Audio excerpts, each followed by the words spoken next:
감사합니다. 여러분 시험 좋아하십니까? 테스트 받는 거? 네. 근데 우리가 인생을 살다 보면 학생 때만 그 시험을 보는 게 아니더라고요. 그죠? 학교를 졸업하고 사회에 나가도 시험은 늘 따라다닙니다.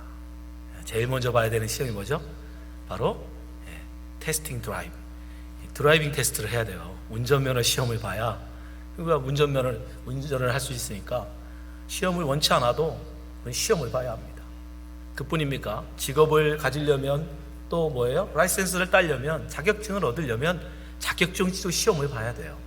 그래야 또 우리가 직업을 가지고 생활할 거 아니겠습니까? 그렇게 자기 시험을 본다는 건 무엇을 의미합니까? 그 사람의 능력을 알아보기 위함이죠. 운전을 할 수 있나 없나, 그 기술을 할 수 있나 없나, 그 자격, 그 능력, 그걸 테스트하는 것이 바로 시험이죠. 또 시험에 또 어떤 시험이냐면, 여러분 정말 우리가 하기 싫지만 우리는 정기적으로 피 검사를 해야 돼요. 랩 테스트라고 하죠.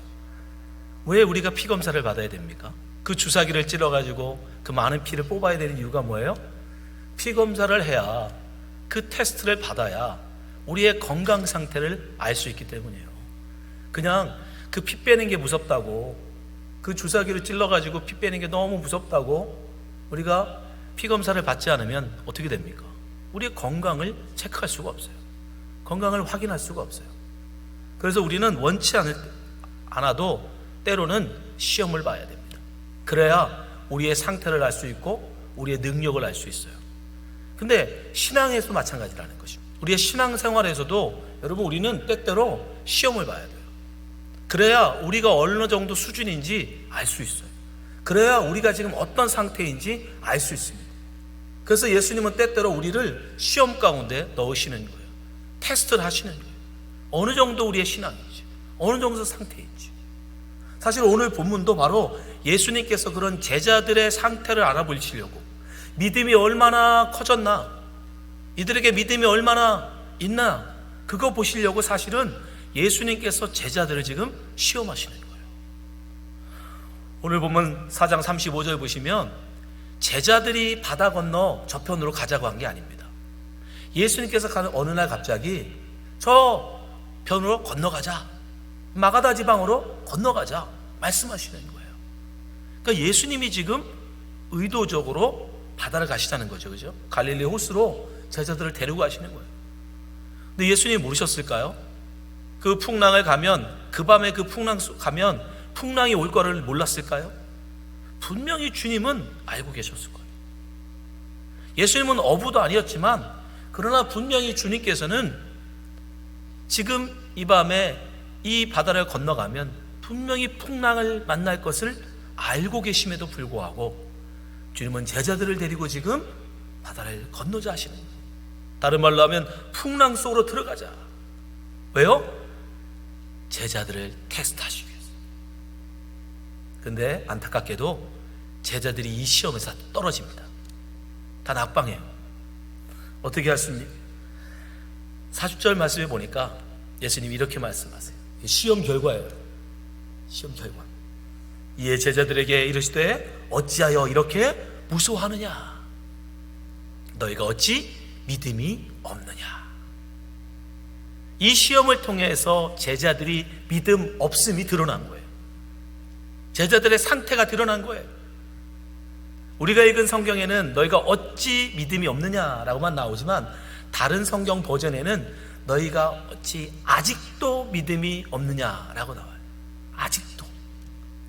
지금 우리가 4장을 읽고 있지 않습니까? 그 앞에 어떤 일들이 있었어요? 예수님이 제자들을 부르시고 그들 앞에서 많은 병자들을 치유하셨어요. 중풍병자를 고치시면서 심지어 죄를 사하는 권세도 보여주셨어요. 그뿐입니까? 예수님은 다른 사람들에게는 비유로 말씀하셨지만 제자들에게는 특별히 그 비유가 무엇을 의미하는지도 강론해 주셨어요. 많은 기적을 보았고 예수님의 말씀까지도 배웠음에도 불구하고 제자들은 여전히 믿음이 없더라는 거예요. 예수님은 이만하면, 이 정도 했으면 이제 이들에게도 믿음이 있겠지. 근데 이 풍랑 시험에서 제자들은 다 떨어져요. 너희가 어찌 아직도 믿음이 없느냐.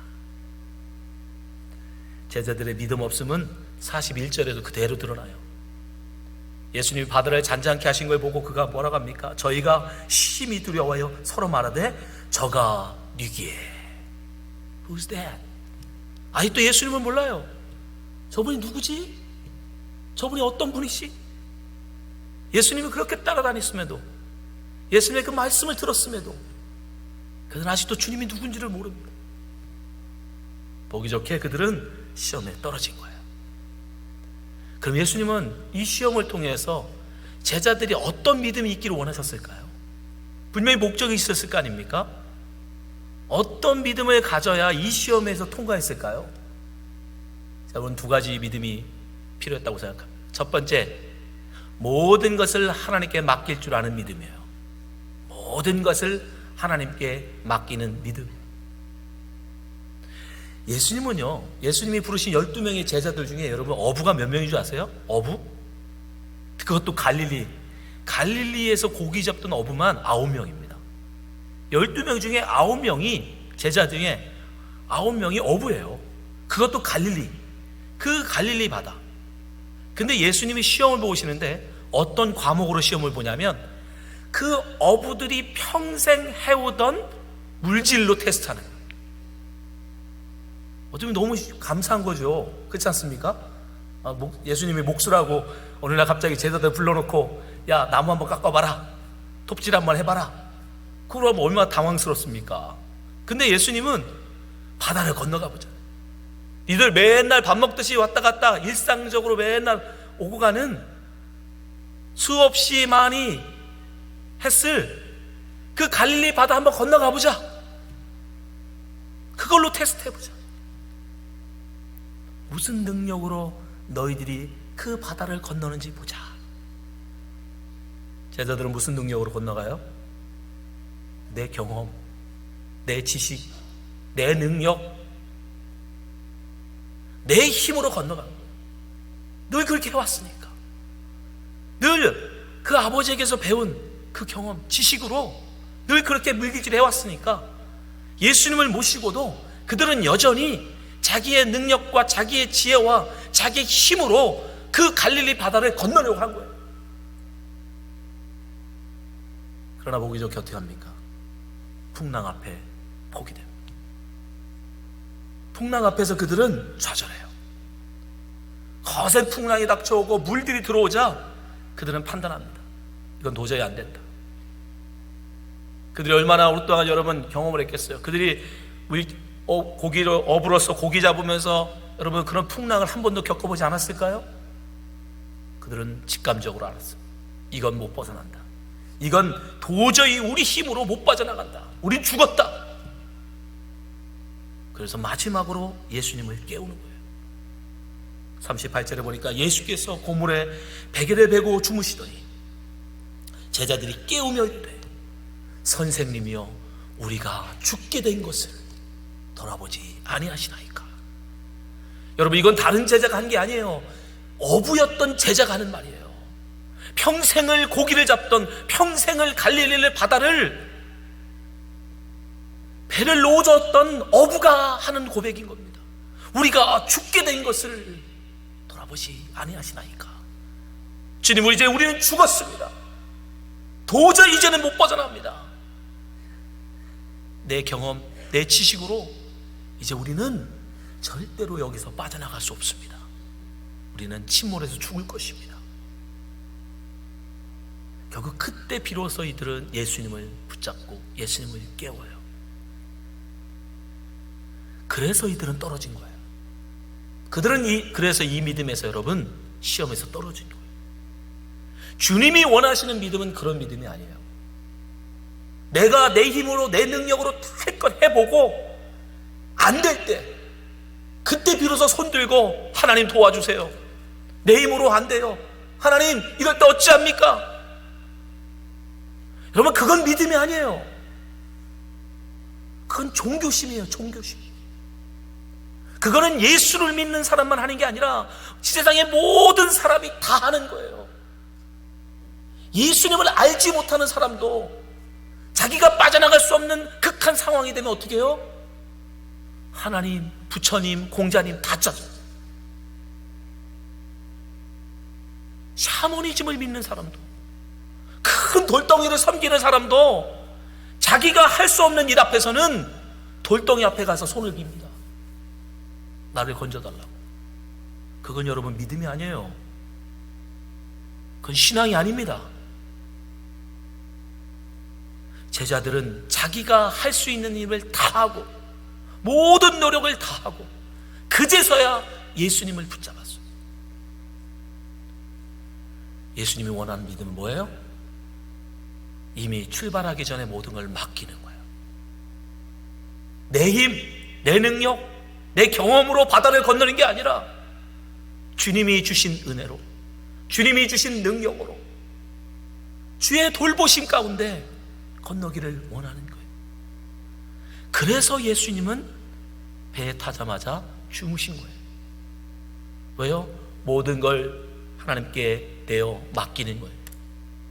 이 바다를 건너가는 것, 건너가지 못하는 것, 그것 주님께 내어 맡깁니다. 주님의 은혜로 건너가게 하옵소서. 내 영혼을 주님께 맡기나이다. 주님은 기꺼이 그 모든 것을 내어 맡기시는 그런 믿음의 모습을 제자들에게 보여주시는 거예요.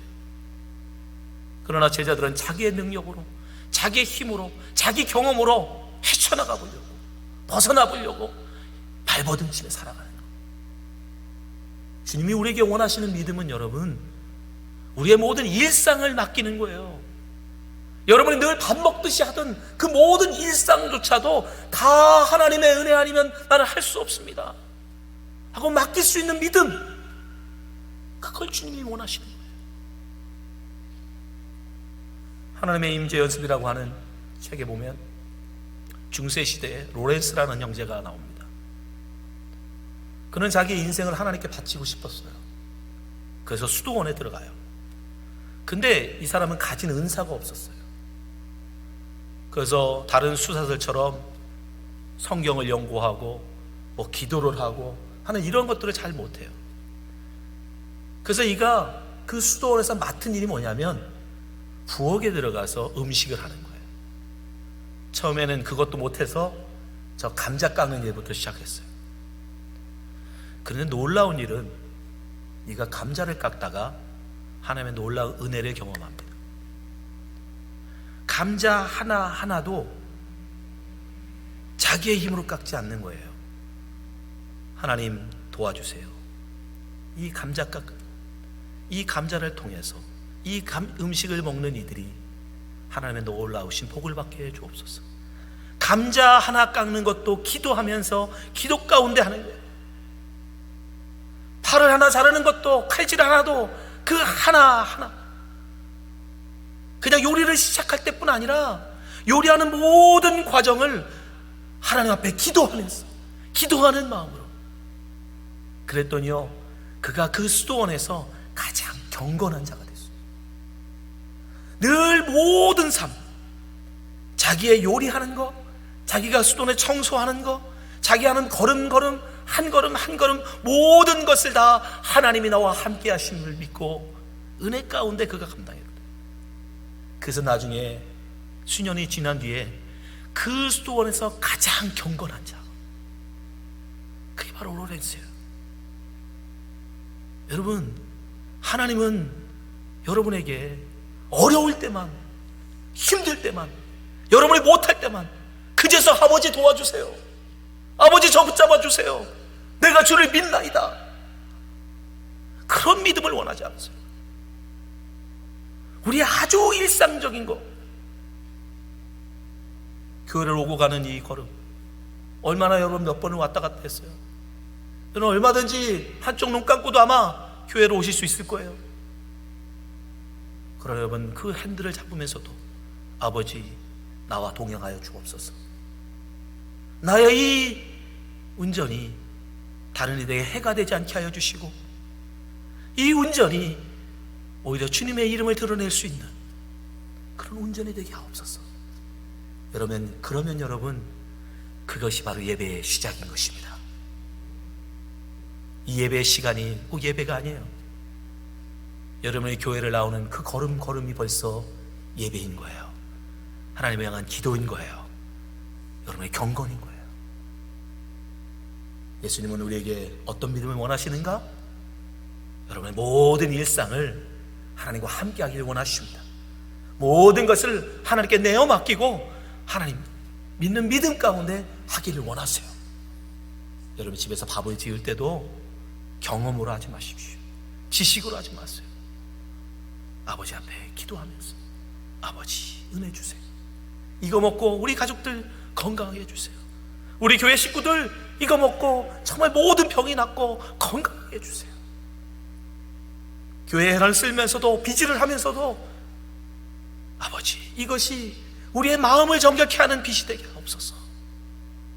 걸레질을 하면서도 아버지 이것이 단순히 때를 닦음이 아니라 나의 죄가 씻겨지는, 우리 성도들의 죄가 씻겨지는 삶이 되게 하옵소서. 그러면 그것이 경건이고 그것이 여러분 신앙인 거예요. 그것이 여러분 기도인 거예요. 그것이 예배인 것입니다. 주님은 제자들이 그러한 믿음의 사람이 되길 원했어요. 그렇게 주님을 의지하기를 원했어요. 모든 것, 늘 밥 먹듯이 오가던 그 갈릴리 바다를 하나님을 의지하고 예수님을 의지해서 건너기를 원하셨던 거예요. 근데 제자들은 자기의 능력으로, 자기 경험으로 늘 해왔던 거니까, 늘 내가 할 수 있는 거라고 생각하니까 하나님을 의지하지 않았습니다. 두 번째, 주님은 어떤 믿음을 원하시는가? 주님은 풍랑 속에서도 하나님을 바라보는 믿음을 원하십니다. 아멘. 풍랑 속에서 내 눈앞에 닥쳐오는 풍랑이 아니라 그 풍랑 뒤에 역사하시는 하나님을 바라볼 줄 아는 그런 믿음을 주님은 원하세요. 근데 제자들은 어떻게 해요? 37절 보니까 큰 풍랑이 일어나며 물결이 부딪혀 배에 들어와 배에 가득하게 되었더라. 그래서 제자들은 이 풍랑을 바라보고 이 풍랑만을 쳐다보고 우리가 이제 죽었구나, 이제 죽었구나, 여러분 내가 죽었구나 라는 판단을 뭘로 한 거예요? 내 지식 가지고 한 거예요. 내 지식, 내 경험 가지고 한 거예요. 업으로서의 지식, 업으로서의 경험, 그거 가지고 풍랑을 바라보니까 아, 난 이제 죽었구나, 나는 이제 도저히 안 되겠구나. 근데 여러분 예수님을 한번 보세요. 똑같은 풍랑이 닥쳐옵니다. 예수님이 깨자마자 여러분 풍랑이 잔잔해진 게 아니에요. 풍랑은 여전히 제자들이 부는 풍랑이나 예수님이 오는 풍랑이나 똑같이 배를 덮쳐옵니다. 근데 여러분 예수님은 39절 보니까 예수께서 깨어 바람을 꾸짖으시며 바다더러 이르시되 잠잠하라, 고요하라. 예수님은 그 앞에 닥쳐오는 풍랑을 바라보시는 게 아니라 그 뒤에 역사하시는 하나님을 바라보는 거예요. 만물의 창조주 되신 하나님, 이 바다를 지으신 하나님, 이 바람을 주관하시는 하나님, 그 하나님을 바라보며 바다를 명하는 거예요. 잠잠하라, 고요하라. 우리 눈앞에 당장 닥쳐오는 풍랑을 바라보는 게 아니라 그 뒤에 역사하시는 하나님을 바라볼 줄 아는 믿음, 여러분 그게 진짜 믿음인 거예요. 내 눈에 보이지 아니하지만, 내 눈에는 풍랑밖에 안 보이지만 뒤에 보이지 아니하시는 하나님을 바라볼 수 있는, 기대할 수 있는, 그게 바로 믿음인 거예요. 그래서 믿음은 바라는 것들의 실상인 거예요. 여러분 보이는 걸 믿는 걸 어떻게 믿음이라고 합니까? 보이는 걸 기대하는 걸 어떻게 믿음이라고 합니까? 풍랑밖에 보이지 않은 속에서 보이지 않는 하나님을 기대하는 걸 믿음이라고 하는 거예요. 제자들은 그 믿음이 없었던 거예요. 그저 눈앞에 풍랑만 쳐다보고 난 죽었다, 난 이제 끝났다. 우리는 성경에 우리가 믿음의 사람이라고 얘기하는 사람들을 보십시오. 다 하나같이 보이지 않는, 하나님을 볼 수 없는 절망적인 상황 속에서도 하나님을 바라보는 사람들이었어요. 다윗을 생각해 보십시오. 다윗. 13살 정도밖에 안 된 꼬맹이가, 전쟁에 한 번도 나가본 적도 없는 그 꼬맹이가 어려서부터 전쟁의 용사로 키워진 골리앗 앞에 섰습니다. 키가 3m입니다. 그는 어려서부터 용사로 컸기 때문에 백전백승의 노장이에요. 싸움에 나가서 한 번도 진 적이 없는 거군. 모든 이스라엘 군대가 그 앞에서 벌벌 떨고 있었어요. 근데 다윗은요, 그 어린 다윗은요, 여러분, 지식으로 말이 됩니까? 경험으로 말이 됩니까? 전쟁 상식으로 말이 됩니까? 근데 다윗은 내 눈앞에 있는 골리앗을 보는 게 아니라 그 골리앗 뒤에 서 계시는 하나님을 바라보더라는 거예요. 너는 창과 단차로 내게 나오리가 나는 내게 만군의 주 여호와의 이름으로 나아가노라. 내 눈앞에 있는 골리앗이 아니라 그 뒤에 서서 역사하시는 하나님을 바라볼 줄 아는 믿음, 그 믿음이 있었기 때문에 다윗은 담대하게 골리앗 앞으로 나아갈 수 있었던 것입니다. 여호수아는 어떻습니까? 한 번도 공성전을 해본 적도 없는, 성을 뺏어본 적도 없는 그 이스라엘 민족 데리고 그런 여리고 성을 정복하라니요. 그건 도저히 불가능한 얘기예요. 그건 있을 수가 없는 얘기예요. 성을 지키는 사람은요, 한 명의 병사 가지고 100명의 적군을 막을 수가 있어요.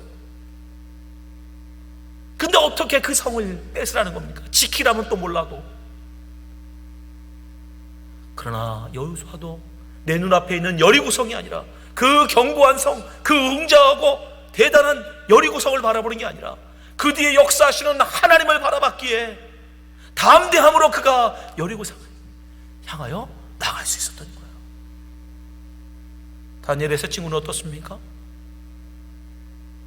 당장 우상 앞에 절하지 않으면 뜨거운 풀물 속에 던진다고 왕이 위협함에도 불구하고 우리는 그리 아니하겠나이다.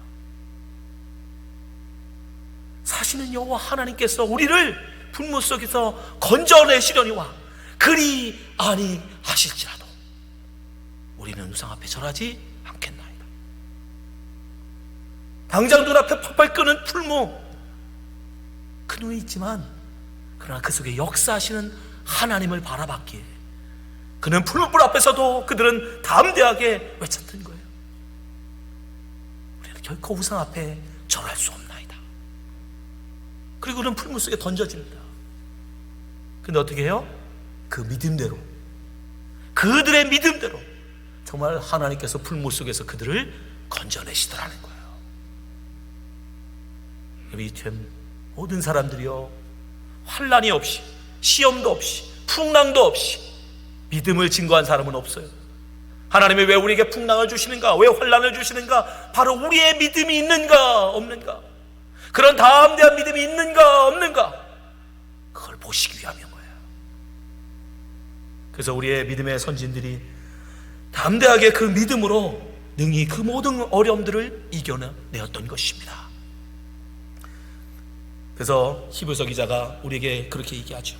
이러므로 우리에게 구름같이 둘러싼 허다한 증인들이 있으니 모든 무거운 것과 얽매기 쉬운 죄를 벗어버리고 인내로써 우리 앞에 당한 경주를 경주하며 믿음의 주요 또 온전케 하시는 예수를 바라보자. 아멘. 아멘. 여러분, 예수님을 바라보시기 바랍니다. 풍랑을 바라보지 마시고, 여러분한테 닥쳐온 환난과 시험을 바라보지 마시고 그 뒤에 역사하시는 하나님을 바라보시기 바랍니다. 그러할 때 여러분, 그게 바로 주님이 원하시는 믿음인 거예요. 예수님께서 제자들을 믿음의 테스트를 하셨습니다.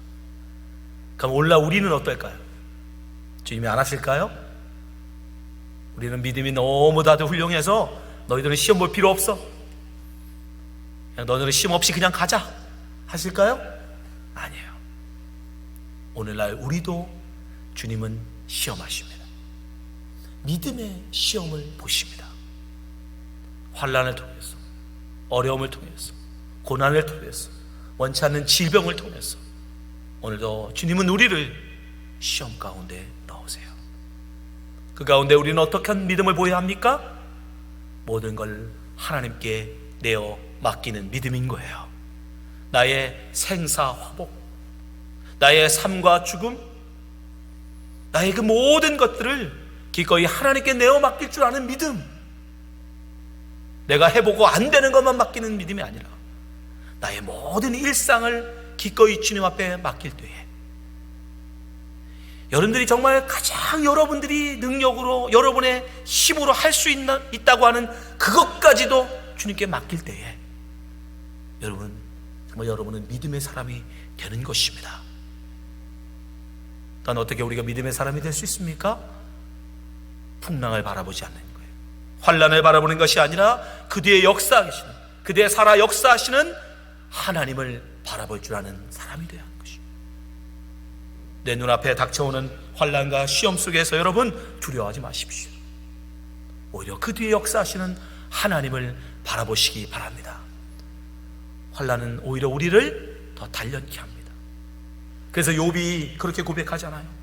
나의 가는 길을 오직 그가 아시나니 그가 나를 단련하신 후에는 내가 정금같이 나오리라.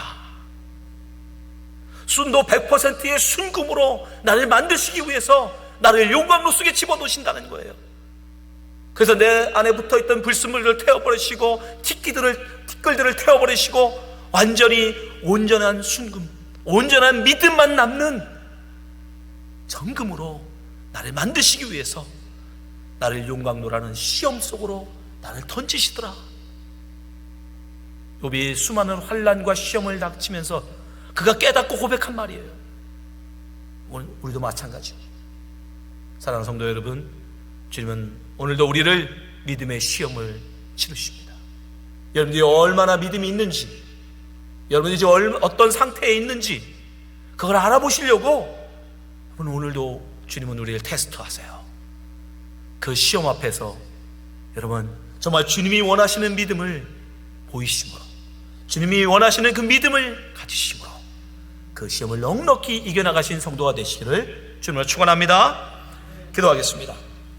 아버지 하나님,